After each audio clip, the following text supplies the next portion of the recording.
പ്രിയപ്പെട്ട ഉദ്യോഗാർത്ഥികളെ, welcome to learn with ARM. Kerala നവോത്ഥാന നായകന്മാരുമായിട്ട് ബന്ധപ്പെട്ട നമ്മുടെ രണ്ടാമത്തെ ക്ലാസ് ആണ്.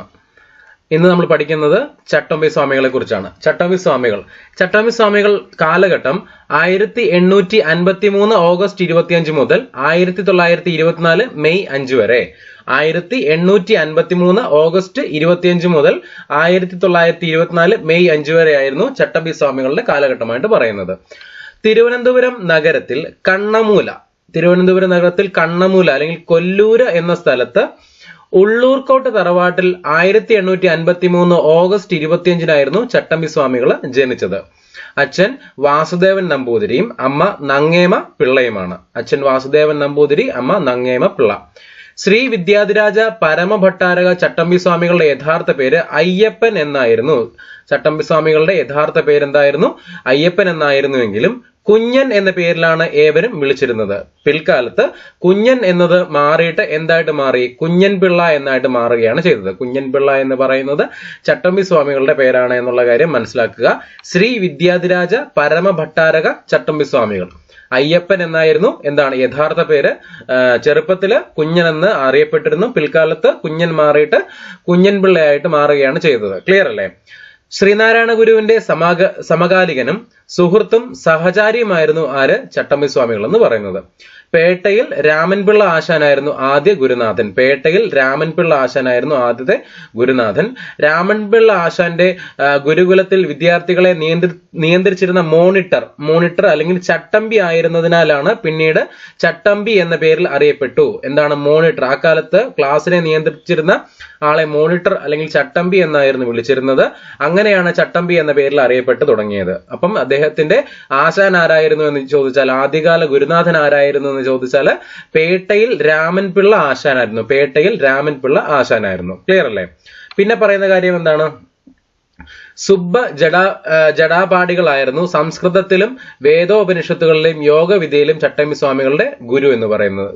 ജടാപാടികളായിരുന്നു സംസ്കൃതത്തിലും വേദോപനിഷത്തുകളിലും യോഗവിദ്യയിലും ചട്ടമ്പി സ്വാമികളുടെ ഗുരുവായിട്ട് പറയുന്നത്. സെക്രട്ടേറിയറ്റിൽ ഉദ്യോഗസ്ഥനായി സേവനമനുഷ്ഠിച്ചിരുന്ന ഇദ്ദേഹം സസ്യാഹാര രീതിയും അഹിംസയും പ്രോത്സാഹിപ്പിച്ചിരുന്നു. സസ്യാഹാരിയായിരുന്നു, അഹിംസയും പ്രോത്സാഹിപ്പിച്ചിരുന്നു. പിൽക്കാലത്ത് അദ്ദേഹം ഷൺമുഖദാസൻ എന്ന പേരിൽ സന്യാസം സ്വീകരിച്ചു. അപ്പം അടുത്ത പേരേതാണ്? ചട്ടമ്പി സ്വാമികളുടെ അടുത്ത പേരേതാണെന്ന് ചോദിച്ചാൽ ഷൺമുഖദാസൻ എന്ന പേരിൽ അറിയപ്പെട്ട നവോത്ഥാന നായകൻ ആരാണെന്ന് ചോദിച്ചാൽ ആരാണ്? ചട്ടമ്പി സ്വാമികളാണ്. ഷൺമുഖദാസൻ. ഓക്കെ അല്ലേ? ഷൺമുഖദാസൻ എന്ന പേര് നൽകിയത് ആരായിരുന്നു? തൈക്കാട് അയ്യയായിരുന്നു. ഷൺമുഖദാസൻ എന്ന പേര് നൽകിയത് ആരാണ്? തൈക്കാട് അയ്യയാണ്. ചട്ടമ്പി സ്വാമികൾ വിജ്ഞാനത്തിന്റെ ഒരു ഖനി തന്നെയായിരുന്നു. ജനങ്ങൾ അദ്ദേഹത്തെ സ്നേഹപൂർവ്വം സർവവിദ്യാധിരാജൻ എന്ന് വിളിച്ചിരുന്നു. സർവവിദ്യാധിരാജൻ. അപ്പൊ സർവവിദ്യാധിരാജൻ, ഷൺമുഖദാസൻ, പരമഭട്ടാരക, ശ്രീ വിദ്യാധിരാജ, അയ്യപ്പൻ, കുഞ്ഞൻ പിള്ള എന്നൊക്കെ അറിയപ്പെട്ടത് ആരായിരുന്നു? ചട്ടമ്പി സ്വാമികളായിരുന്നു. മോണിറ്റർ ചട്ടമ്പി എന്നറിയപ്പെട്ടത് ആരായിരുന്നു? ചട്ടമ്പി സ്വാമികളായിരുന്നു. ക്ലിയർ അല്ലേ? പിന്നെ പറയുന്ന കാര്യം എന്താണ്? ചട്ടമ്പി സ്വാമികളുടെ ജന്മദിനമാണ് ജീവകാരുണ്യ ദിനം. ചട്ടമ്പി സ്വാമികളുടെ ജന്മദിനമാണ് ജീവകാരുണ്യ ദിനമായിട്ട് ആചരിക്കുന്നുണ്ട്. കേരള സർക്കാർ ആചരിക്കുന്നുണ്ട്. ആചരിക്കാൻ തീരുമാനിച്ചത് എന്നാണ്? ഓഗസ്റ്റ് 25. അദ്ദേഹത്തിന്റെ ജന്മദിനമായ ഓഗസ്റ്റ് 25 എന്തായിട്ട് ആചരിക്കുന്നത്? ജീവകാരുണ്യ ദിനമായിട്ട് ആചരിക്കുന്നത് എന്നുള്ള കാര്യം മനസ്സിലാക്കുക. പിന്നെ പറയുന്ന കാര്യം എന്താ? ബോധേശ്വരൻ, പെരുന്നെല്ലി കൃഷ്ണൻ വൈദ്യർ തുടങ്ങിയവർ ചട്ടമ്പി സ്വാമികളുടെ പ്രധാന ശിഷ്യന്മാരായിരുന്നു. ബോധേശ്വരനും പിന്നെ പെരുന്നെല്ലി കൃഷ്ണൻ വൈദ്യരും ചട്ടമ്പി സ്വാമികളുടെ പ്രധാന ശിഷ്യന്മാർ ആയിരുന്നു. സ്വാമി വിവേകാനന്ദന്റെ കേരള സന്ദർശന വേളയിൽ ചിന്മുദ്രയെക്കുറിച്ച് വിവേകാനന്ദന് വ്യക്തമായ വിശദീകരണം വിവേകാനന്ദന് വ്യക്തമായ വിശദീകരണം നൽകിയത് ചട്ടമ്പി സ്വാമികളായിരുന്നു.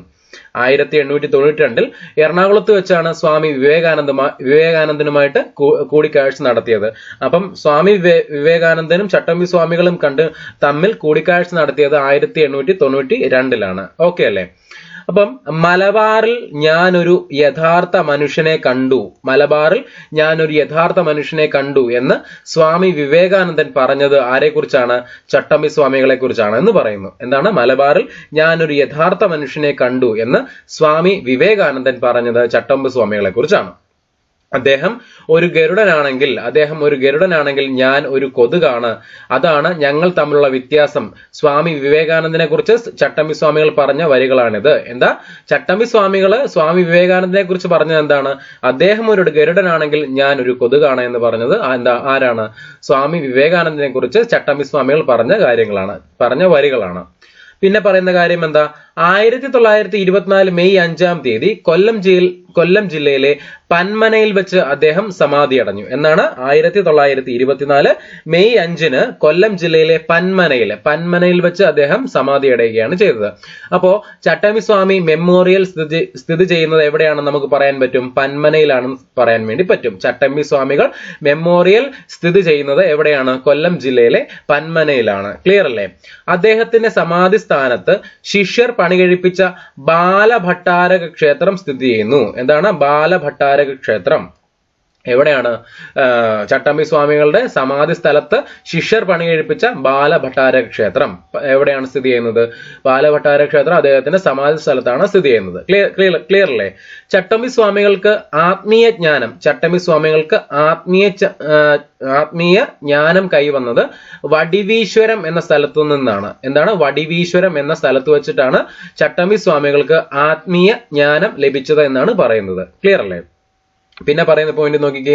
കാഷായവും കമണ്ഡലവും ഇല്ലാത്ത സന്യാസി എന്ന് അറിയപ്പെടുന്നത് ചട്ടമ്പി സ്വാമികളാണ്. കാഷായവും കമണ്ഡലവും ഇല്ലാത്ത സന്യാസി എന്നറിയപ്പെടുന്നത് ചട്ടമ്പി സ്വാമികളാണ്. കേരള യോഗീശ്വരൻ, കേരള നവോത്ഥാനത്തിന്റെ കന്നിമൂലക്കല്ല്, സദ്ഗുരു, ശ്രീ ഭട്ടാരകൻ എന്നിങ്ങനെ എല്ലാം അറിയപ്പെടുന്നത് ആരാണ്? ചട്ടമ്പി സ്വാമികളാണ്. എന്തൊക്കെയാ? കേരള യോഗീശ്വരൻ, കേരള നവോത്ഥാനത്തിന്റെ കന്നിമൂലക്കല്ല്, സദ്ഗുരു, ശ്രീ ഭട്ടാരകൻ എന്നിങ്ങനെ എല്ലാം അറിയപ്പെടുന്നത് ആരാണ്? ചട്ടമ്പി സ്വാമികളാണ്. തിരുവിതാംകൂർ ദേവസ്വം വകുപ്പിന്റെ ക്ഷേത്രങ്ങളിൽ ജന്തുബലി നിരോധിച്ചുകൊണ്ട് സേതുലക്ഷ്മിഭായ് വിളംബരം പുറപ്പെടുവിച്ചത് ചട്ടമ്പി സ്വാമികളുടെ പ്രവർത്തന ഫലമായാണെന്ന് പറയുന്നു. പിന്നെ സർവജ്ഞനായ ഋഷി, പരിപൂർണ കലാനിധി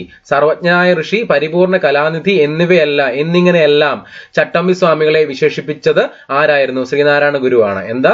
സർവജ്ഞനായ ഋഷി, പരിപൂർണ കലാനിധി എന്നിങ്ങനെയെല്ലാം ചട്ടമ്പി സ്വാമികളെ വിശേഷിപ്പിച്ചത് ആരാണ്? ശ്രീനാരായണ ഗുരുവാണ് എന്ന് പറയപ്പെടുന്നു. അവർണർക്കും വേദം പഠിക്കാമെന്ന് സ്ഥാപിച്ച് ചട്ടമ്പി സ്വാമികൾ എഴുതിയ പുസ്തകമാണ് വേദാധികാര നിരൂപണം. എന്താണ് വേദാധികാര നിരൂപണം? ആരുടെ രചനയാണ് എന്ന് ചോദിച്ചാൽ ആരുടെ രചനയാണ്? ചട്ടമ്പി സ്വാമികളുടെ രചനയാണ്. എന്താണ് ഇതിന്റെ പ്രതിപാദ്യം? അവർണർക്കും വേദം പഠിക്കാമെന്ന് സ്ഥാപിച്ച് ചട്ടമ്പി സ്വാമികൾ എഴുതിയ പുസ്തകമാണ് വേദാധികാര നിരൂപണം. ക്ലിയർ അല്ലേ? തീ പോലുള്ള വാക്കുകൾ കത്തിപ്പോകാത്തത് ഭാഗ്യം എന്ന് സ്വാമി വിവേകാനന്ദൻ അഭിപ്രായപ്പെട്ടത് ചട്ടമ്പി സ്വാമികളുടെ വേദാധികാര നിരൂപണം എന്ന കൃതിയെക്കുറിച്ചാണ്. എന്താണ്? തീ പോലുള്ള വാക്കുകൾ കത്തിപ്പോകാത്തത് ഭാഗ്യം എന്ന് വേദാധികാര നിരൂപണത്തെക്കുറിച്ച് ആരാണ് പറഞ്ഞത്? സ്വാമി വിവേകാനന്ദനാണ് അഭിപ്രായപ്പെട്ടത്. ഓക്കെ അല്ലേ? പിന്നെ പറയുന്ന കാര്യം എന്താണ്? പരശുരാമൻ ബ്രാഹ്മണർക്ക് ദാനമായി നൽകിയ ഭൂമിയാണ് കേരളം എന്ന വാദത്തെ ഖണ്ഡിക്കുന്ന ചട്ടമ്പി സ്വാമികളുടെ കൃതിയാണ് പ്രാചീന മലയാളമാണ് ചട്ടമ്പി സ്വാമികളുടെ ഏറ്റവും വലിയ കൃതി. ഏതാണ്? പ്രാചീന മലയാളമാണ്. എന്താണ് അതിന്റെ പ്രതിപാദ്യം എന്ന് പറയുന്നത്? പരശുരാമൻ ബ്രാഹ്മണർക്ക് ദാനമായി നൽകിയ ഭൂമിയാണ് കേരളം എന്ന വാദത്തെ ഖണ്ഡിക്കുന്ന ചട്ടമ്പി സ്വാമികളുടെ കൃതിയാണ് പ്രാചീന മലയാളം. അദ്ദേഹത്തിന്റെ ഏറ്റവും വലിയ കൃതിയാണ് പ്രാചീന മലയാളം എന്ന് പറയുന്നു. പിന്നെ പറയുന്ന പോയിന്റ് എന്താ?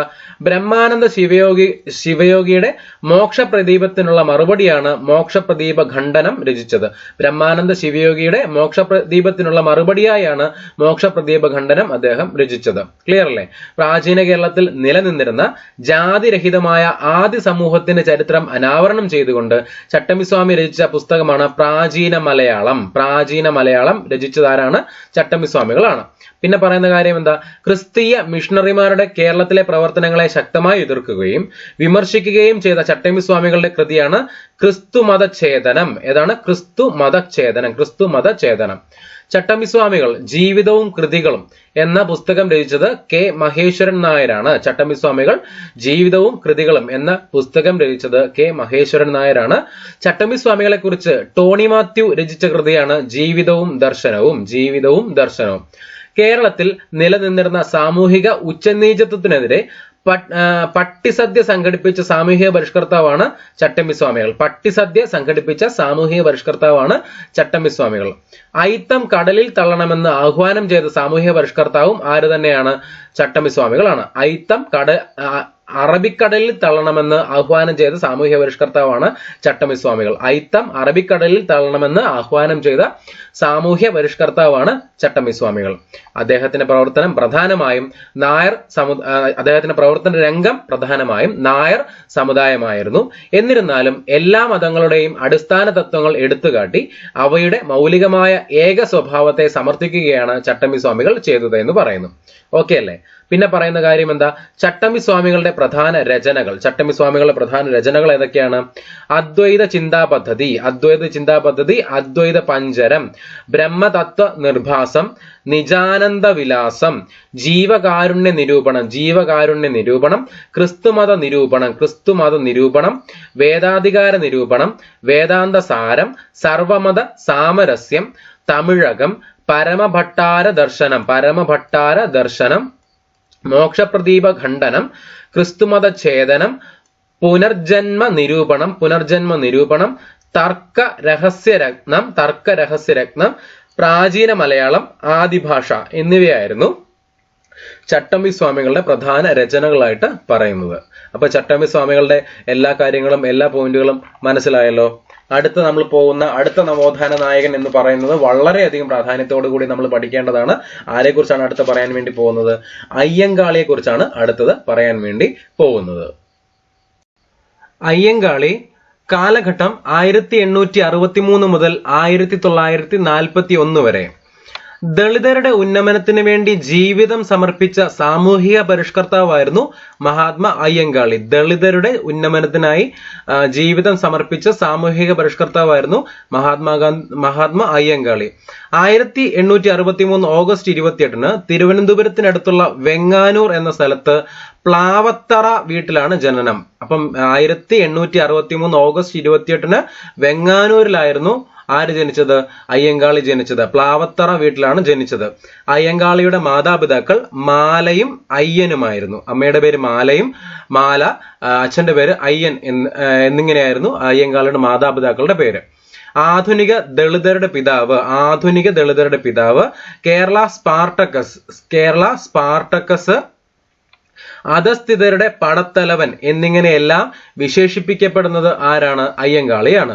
ആധുനിക ദളിതരുടെ പിതാവ്, കേരള സ്പാർട്ടക്കസ്, അധസ്ഥിതരുടെ പടത്തലവൻ എന്നിങ്ങനെയെല്ലാം വിശേഷിപ്പിക്കപ്പെടുന്നത് അയ്യങ്കാളിയാണ്. ആളിക്കത്തിയ തീപ്പൊരി എന്ന വിശേഷണമുള്ള സാമൂഹിക പരിഷ്കർത്താവാണ് മഹാത്മാ അയ്യങ്കാളി. ആളിക്കത്തിയ തീപ്പൊരി ആരാണ്? മഹാത്മാ അയ്യങ്കാളിയാണ്. ജന്മിത്വത്തിനെതിരെയും സഞ്ചാര സ്വാതന്ത്ര്യം നേടിയെടുക്കുന്നതിന് വേണ്ടിയും അയ്യങ്കാളി നടത്തിയ പ്രതീകാത്മക സമരമാണ് 1893 വില്ലുവണ്ടി സമരം. എന്തിനാ? ജന്മിത്വത്തിനെതിരെയും സഞ്ചാര സ്വാതന്ത്ര്യം നേടിയെടുക്കുന്നതിന് വേണ്ടിയും അയ്യങ്കാളി നടത്തിയ പ്രതീകാത്മക സമരമാണ് 1893 നടന്ന വില്ലുവണ്ടി സമരം. തിരുവനന്തപുരം മുതൽ വെങ്ങാനൂർ വരെ അയ്യങ്കാളി വില്ലുവണ്ടിയിൽ യാത്ര ചെയ്തു. തിരുവിതാംകൂറിൽ കർഷക തൊഴിലാളികളുടെ ആദ്യ പണിമുടക്ക് സമരം നയിച്ചത് ആരായിരുന്നു? അയ്യങ്കാളിയായിരുന്നു. തിരുവിതാംകൂറിൽ കർഷക തൊഴിലാളികളുടെ ആദ്യ പണിമുടക്ക് സമരം നയിച്ചത് അയ്യങ്കാളിയായിരുന്നു. 1898 ആറാലുമൂട് ലഹള, ചാലിയത്തെരുവ് ലഹള ഇവ നടക്കുന്നത്. എന്നാൽ 1898 ആറാലുമൂട് ലഹളയും ചാലിയത്തെരുവ് ലഹളയും നടക്കുന്നത്. 1905 വെങ്ങാനൂരിൽ അയ്യങ്കാളിയുടെ നേതൃത്വത്തിൽ കുടിപ്പള്ളിക്കൂടം ആരംഭിച്ചു. 1905 വെങ്ങാനൂരിൽ അയ്യങ്കാളിയുടെ നേതൃത്വത്തിൽ കുടിപ്പള്ളിക്കൂടം ആരംഭിച്ചു. 1907 അയ്യങ്കാളിയുടെ നേതൃത്വത്തിൽ കേരളത്തിലെ ആദ്യ കർഷക സമരം നടന്നു. 1907 അയ്യങ്കാളിയുടെ നേതൃത്വത്തിൽ കേരളത്തിലെ ആദ്യത്തെ കർഷക സമരം നടന്നു. 1907 പ്രധാനമായിട്ടും പഠിക്കേണ്ട ഒരു പോയിന്റ് ആണ്. 1907 സാധുജന പരിപാലന സംഘം സാധുജന പരിപാലന സംഘം വെങ്ങാനൂരിൽ സ്ഥാപിക്കപ്പെട്ടു. എന്താ പറയുന്നത്? സാധുജന പരിപാലന പരിപാലന സംഘം സ്ഥാപിക്കപ്പെട്ട വർഷം എന്നാണ് 1907 ആണെന്ന് പറയുന്നു. സാധുജന പരിപാലനം സ്ഥാപിച്ചത് ആരാണെന്ന് പറയുന്നു? അയ്യങ്കാളിയാണെന്ന് പറയുന്നു. സാധുജന പരിപാലനം സ്ഥാപിച്ചത് എവിടെയാണെന്ന് ചോദിച്ചാൽ തിരുവനന്തപുരം ജില്ലയിലെ വെങ്ങാനൂരിലാണ് സ്ഥാപിച്ചത്. ഓക്കെ അല്ലെ? സാധുജന പരിപാലന സംഘത്തിന്റെ മുഖപത്രമാണ് സാധുജന പരിപാലിനി. സാധുജന പരിപാലന സംഘത്തിന്റെ മുഖപത്രമാണ് സാധുജന പരിപാലിനി. ഇത് ആരംഭിച്ചത് 1913 ഓക്കെ അല്ലെ? SNDPയുടെ മാതൃകയിലാണ് സാധുജന പരിപാലന സംഘം ആരംഭിച്ചത്. SNDPയുടെ മാതൃകയിലാണ് സാധുജന പരിപാലന സംഘം ആരംഭിച്ചത് എന്ന് പറയുന്നു. കേരളത്തിലെ ആദ്യത്തെ ദളിത് പത്രമായ സാധുജന പരിപാലിനി ചങ്ങനാശ്ശേരിയിൽ നിന്നാണ് പ്രസിദ്ധീകരണം ആരംഭിച്ചത്. എവിടെ നിന്നാണ് പ്രസിദ്ധീകരണം ആരംഭിച്ചത്? ചങ്ങനാശ്ശേരിയിൽ നിന്നാണ് കേരളത്തിലെ ആദ്യത്തെ ദളിത് പത്രമായ സാധുജന പരിപാലിനി ആരംഭിച്ചത്. ക്ലിയർ അല്ലേ? സാധുജന പരിപാലനയുടെ ആദ്യത്തെ എഡിറ്റർ ആരായിരുന്നു? ചെമ്പുന്തറ കാളിച്ചോതി കറുപ്പനായിരുന്നു സാധുജന പരിപാലനയുടെ ആദ്യത്തെ എഡിറ്റർ. ക്ലിയർ അല്ലേ? പിന്നെ പറയുന്ന കാര്യം നോക്കിക്കേ, വളരെ പ്രധാനപ്പെട്ട പോയിന്റ് ആണ്. കറുത്ത സൂര്യൻ എന്നറിയപ്പെടുന്ന സാമൂഹിക പരിഷ്കർത്താവാണ് ആര്? മഹാത്മാ അയ്യങ്കാളി. കറുത്ത സൂര്യൻ എന്നറിയപ്പെടുന്ന സാമൂഹിക പരിഷ്കർത്താവാണ് മഹാത്മാ അയ്യങ്കാളി. സാധുജന പരിപാലന സംഘം പുലയ മഹാസഭയായത് 1938 1907 സ്ഥാപിക്കപ്പെട്ട സാധുജന പരിപാലന സംഘം പുലയ മഹാസഭയായിട്ട് മാറിയത് 1938 കാര്യം മനസ്സിലാക്കുക. പിന്നെ പറയുന്ന കാര്യം എന്താണ്? ഇന്ത്യയിലെ ആദ്യത്തെ തൊഴിലാളി നേതാവാണ് ആര്? അയ്യങ്കാളി. ഇന്ത്യയിലെ ആദ്യത്തെ തൊഴിലാളി നേതാവാണ് അയ്യങ്കാളി. ഓക്കെ അല്ലെ? അയിത്ത ജാതിക്കാർക്ക് ചന്തയിൽ പ്രവേശനം നിഷേധിച്ചതിനെ തുടർന്ന് നടന്ന ലഹളയാണ് നെടുമങ്ങാട് ചന്തലഹള. അയിത്ത ജാതിക്കാർക്ക് ചന്തയിൽ പ്രവേശനം നിഷേധിച്ചതിനെ തുടർന്ന് നടന്ന ലഹളയാണ് നെടുമങ്ങാട് ചന്തലഹള. 1912 നെടുമങ്ങാട് ചന്തലഹള നടന്നത്. 1912 നെടുമങ്ങാട് ചന്തലഹളയ്ക്ക് നേതൃത്വം നൽകിയ വ്യക്തി ആരാണെന്ന് ചോദിച്ചാലും ആരാണ് ഉത്തരം? അയ്യങ്കാളിയാണ് നേതൃത്വം നൽകിയത്. 1910 അയ്യങ്കാളി തിരുവിതാംകൂർ നിയമസഭ അല്ലെങ്കിൽ ശ്രീമൂലം പ്രജാസഭയിലേക്ക് നാമനിർദ്ദേശം ചെയ്യപ്പെട്ടു. തുടർന്ന് 25 വർഷത്തോളം അദ്ദേഹം പ്രജാസഭയിൽ അംഗമായിരുന്നു. ശ്രീമൂലം പ്രജാസഭയിലേക്ക് നാമനിർദ്ദേശം ചെയ്യപ്പെട്ട ആദ്യ ദളിത് വംശജനാണ് ആര്? അയ്യങ്കാളി. അപ്പൊ ശ്രീമൂലം പ്രജാസഭയിലേക്ക് അയ്യങ്കാളിയെ നാമനിർദ്ദേശം ചെയ്യപ്പെട്ട വർഷം 1910 ആയിരുന്നു. തുടർന്ന് 25 വർഷത്തോളം അദ്ദേഹം പ്രജാസഭയിൽ അംഗമായിരുന്നു. ശ്രീമൂലം പ്രജാസഭയിൽ നാമനിർദ്ദേശം ചെയ്യപ്പെട്ട ആദ്യ ദളിത് വംശജനാണ് ആര്? അയ്യങ്കാളി. ഓക്കെ അല്ലെ? പിന്നെ വളരെ പ്രധാനമായിട്ടും പഠിക്കേണ്ട പോയിന്റ് ആണ് എന്താണ്? 1915 അല്ലെങ്കിൽ കൊല്ലവർഷം 1990 തിരുവനന്തപുരം ഊരൂട്ടമ്പലം ഗ്രാമത്തിൽ അയ്യങ്കാളി ഒരു ദളിത് പെൺകുട്ടിയെ മലയാളം സ്കൂളിൽ ചേർക്കാൻ കൊണ്ടുവന്നപ്പോൾ സവർണ ജാതിക്കാർ സ്കൂൾ തീയിട്ട് നശിപ്പിക്കുകയുണ്ടായി.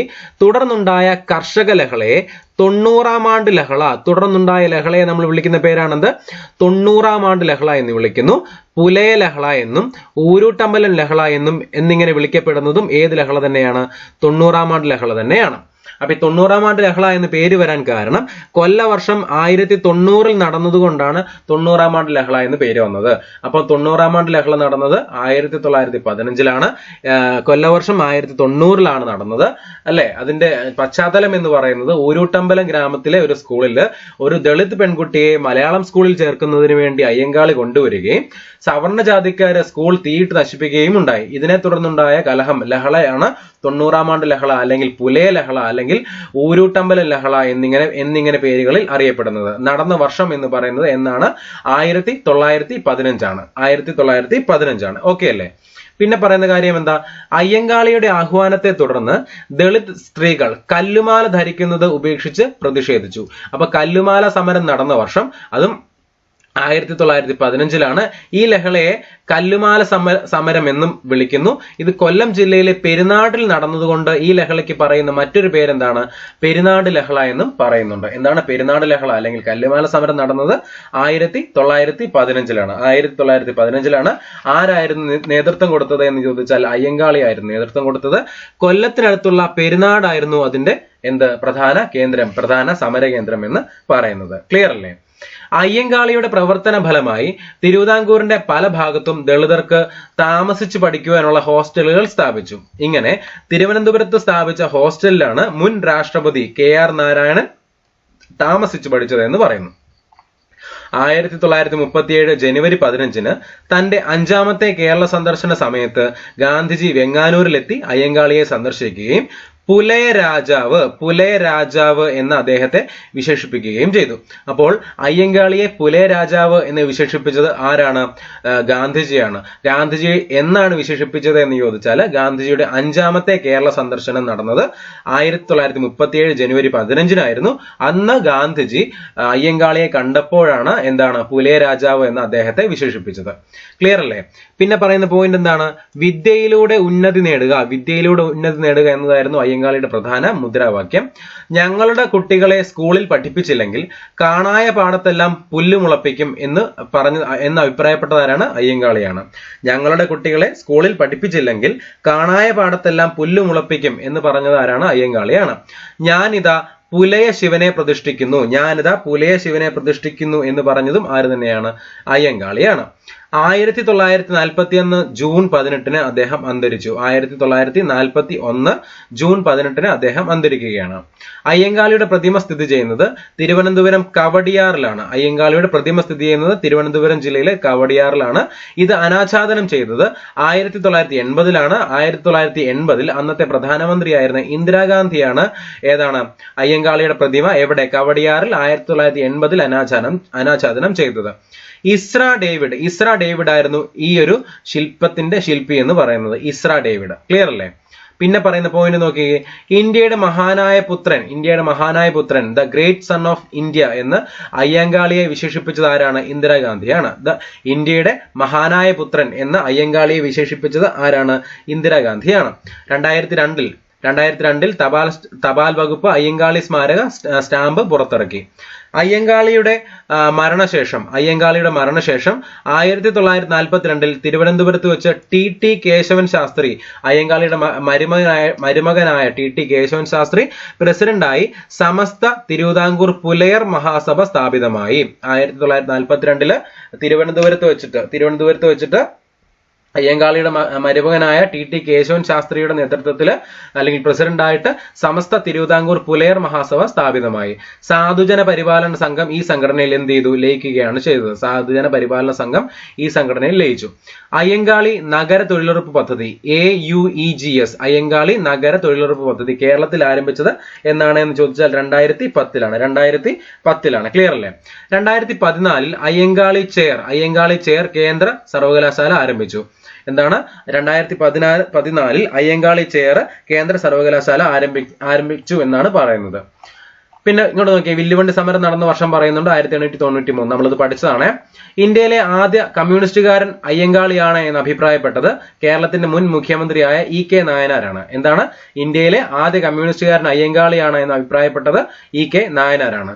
സംസ്ഥാന പട്ടികജാതി വികസന വകുപ്പിന്റെ ആസ്ഥാനം ഏതാണെന്ന് ചോദിച്ചാൽ തിരുവനന്തപുരം ജില്ലയിലെ അയ്യങ്കാളി ഭവനാണ്. എവിടെയാണ്? അയ്യങ്കാളി ഭവൻ. വെങ്ങാനൂരിലെ അയ്യങ്കാളിയുടെ ശവകുടീരം അറിയപ്പെടുന്നത് പാഞ്ചജന്യം എന്നാണ്. എന്താണ് അറിയപ്പെടുന്നത്? പാഞ്ചജന്യം എന്നാണ് അറിയപ്പെടുന്നത്. വെങ്ങാനൂരിലെ അയ്യങ്കാളിയുടെ ശവകുടീരം അറിയപ്പെടുന്നത് പാഞ്ചജന്യം. ക്ലിയർ? അയ്യങ്കാളി സ്മാരകം സ്ഥിതി ചെയ്യുന്നത് എവിടെയാണ്? വെങ്ങാനൂരിലെ ചിത്രകൂടം എന്ന് പറയുന്ന സ്ഥലത്താണ്. അയ്യങ്കാളിയുടെ സ്മാരകം സ്ഥിതി ചെയ്യുന്നത് വെങ്ങാനൂരിലെ ചിത്രകൂടം എന്ന് പറയുന്ന സ്ഥലത്താണ്. അയ്യങ്കാളി, അധസ്ഥിതരുടെ പടത്തലവൻ, കേരള ചരിത്രത്തിന്റെ ഗതിമാറ്റിയ അയ്യങ്കാളി എന്നീ പുസ്തകങ്ങൾ രചിച്ചത് THP ചെന്താരശ്ശേരിയാണ്. അയ്യങ്കാളി, അധസ്ഥിതരുടെ പടത്തലവൻ, കേരള ചരിത്രത്തിന്റെ ഗതിമാറ്റിയ അയ്യങ്കാളി എന്നീ പുസ്തകങ്ങൾ രചിച്ചത് THP ചെന്താരശ്ശേരിയാണ്. ക്ലിയർ അല്ലേ? പിന്നെ പറയുന്ന കാര്യം എന്താ? അയ്യങ്കാളിയുടെ ജന്മദിനമായ ഓഗസ്റ്റ് 28 അയ്യങ്കാളിയുടെ ജന്മദിനമായ ഓഗസ്റ്റ് 28 എന്താണ്? അയ്യങ്കാളി ജയന്തിയാണ്. കേരള സർക്കാർ പൊതു അവധിയായിട്ട് പ്രഖ്യാപിച്ചിട്ടുണ്ട്. അയ്യങ്കാളിയുടെ ജന്മദിനമായ ഓഗസ്റ്റ് 28 അയ്യങ്കാളി ജയന്തിയായിട്ട് കണ്ട് കേരള സർക്കാർ പൊതു അവധിയായിട്ട് പ്രഖ്യാപിച്ചിട്ടുണ്ട്. 2019 തിരുവനന്തപുരത്തെ VJT ഹാൾ അയ്യങ്കാളി ഹാൾ എന്ന് പുനർനാമകരണം ചെയ്തു. 2019 VJT ഹാൾ, തിരുവനന്തപുരത്തെ VJT ഹാളിന്റെ പേര് മാറ്റി എന്താക്കി മാറ്റി? അയ്യങ്കാളി ഹാൾ എന്നാക്കി മാറ്റുകയാണ് ചെയ്തത്. ക്ലിയർ അല്ലേ? ഇതാണ് ഈ തന്നിരിക്കുന്നതാണ് VJT ഹാള്. ആ VJT ഹാളിന്റെ ഇനിയിപ്പോ നിലവിലത്തെ പേരെന്ന് പറയുന്നത് ആരുടെ പേരിലാണ് അറിയപ്പെടുന്നത്? അയ്യങ്കാളിയുടെ പേരിലാണ് അറിയപ്പെടുന്നത്. അപ്പൊ അയ്യങ്കാളിയുടെ കാര്യങ്ങളെല്ലാം മനസ്സിലായി എന്ന് വിശ്വസിക്കുന്നു. അയ്യങ്കാളി ജനിച്ചത് 1863 അദ്ദേഹം മരണമടഞ്ഞത് 1941 ഓക്കെ അല്ലെ. ഇനി മറ്റൊരു നവോത്ഥാന നായകനെ കുറിച്ച് നമ്മൾ പറയുകയാണ്. ആരാണ്? നടരാജഗുരു. ആരാണ്? നടരാജഗുരു. നടരാജഗുരു ജനിച്ചത് 1895 അദ്ദേഹം മരണമടഞ്ഞത് 1973 1895 ഫെബ്രുവരി 18 ഡോക്ടർ പൽപുവിന്റെ രണ്ടാമത്തെ മകനായിട്ട് പി നടരാജൻ എന്ന നടരാജഗുരു ജനിച്ചത്. അപ്പം നടരാജഗുരു എന്ന് പറയുന്നത് ഡോക്ടർ പൽപുവിന്റെ രണ്ടാമത്തെ മകനായിരുന്നു. 1895 ഫെബ്രുവരി 28 അദ്ദേഹം ജനിച്ചത്. ഇദ്ദേഹമാണ് 1923 ഊട്ടി അല്ലെങ്കിൽ നീലഗിരി, തമിഴ്നാട്ടിലെ നീലഗിരിയിലെ ഫേൺ ഹില്ലിൽ നാരായണ ഗുരുകുലം സ്ഥാപിച്ചത് ഇദ്ദേഹമാണ്. ശ്രീനാരായണ ഗുരുവിന്റെ പ്രധാന കൃതികൾ ഇംഗ്ലീഷിലേക്ക് തർജ്ജമ ചെയ്തത് നടരാജഗുരുവാണ്. എന്താണ്? ശ്രീനാരായണ ഗുരുവിന്റെ പ്രധാന കൃതികൾ ഇംഗ്ലീഷിലേക്ക് തർജ്ജമ ചെയ്ത ആരാണ്? നടരാജഗുരുവാണ്. ആത്മോപദേശ ശതകം സെന്റിലോക്വി ടു ദ സെൽഫ് എന്ന പേരിലാണ് അദ്ദേഹം ഇംഗ്ലീഷിലേക്ക് വിവർത്തനം ചെയ്തത്. ആരാണ് വിവർത്തനം ചെയ്തത് എന്ന് ചോദിച്ചാൽ നടരാജഗുരു ആണ് എന്നുള്ള കാര്യം മറക്കരുത്. ആത്മോപദേശ ശതകം സോങ് ഓഫ് ദ സെൽഫ് എന്ന പേരിൽ കെ ശ്രീനിവാസനാണ് ഇംഗ്ലീഷിലേക്ക് പരിഭാഷപ്പെടുത്തിയത്. എന്താ? ആത്മോപദേശ ശതകം സോങ് ഓഫ് ദ സെൽഫ് എന്ന പേരിൽ പരിഭാഷപ്പെടുത്തിയത് ആരാണ്? കെ ശ്രീനിവാസനാണ് ഇംഗ്ലീഷിലേക്ക് പരിഭാഷപ്പെടുത്തിയത്. ഗുരുവിന്റെ വാക്ക്, ശ്രീനാരായണ ഗുരുവിന്റെ ജീവിതവും സന്ദേശങ്ങളും, ഒരു ബ്രഹ്മചാരിയുടെ ആത്മകഥ, ബ്രഹ്മത്തിലെ ഒരു ഏകാത്മക ശാസ്ത്രം, ഏക ലോകാനുഭവം, പിന്നെ തർക്കശാസ്ത്ര സമീപനം, ശങ്കരന്റെ സൗന്ദര്യലഹരി, ഒരു ഗുരുവിന്റെ തത്വശാസ്ത്രം തുടങ്ങിയവയാണ് നടരാജഗുരുവിന്റെ പ്രധാന കൃതികളായിട്ട് പറയുന്നത്. ക്ലിയർ ആണല്ലോ? അപ്പൊ നമ്മൾ ഈ ക്ലാസ്സിൽ ആരെയൊക്കെ കുറിച്ച് പഠിച്ചു? ആരെക്കുറിച്ചാണ് പഠിച്ചത്? ഒന്ന് ചട്ടമ്പി സ്വാമികളുടെ വ്യക്തമായിട്ടുള്ള മുഴുവൻ കാര്യങ്ങളും നമ്മൾ പറഞ്ഞു. അയ്യങ്കാളിയെ കുറിച്ചുള്ള മുഴുവൻ കാര്യങ്ങളും പറഞ്ഞു. പിന്നെ ഏറ്റവും അവസാനം പഠിച്ചത് നടരാജഗുരുവിനെ കുറിച്ചാണ്. നമുക്ക് അടുത്ത ക്ലാസ്സിൽ അടുത്ത നവോത്ഥാന നായകനുമായിട്ട് കാണാം. Good bye.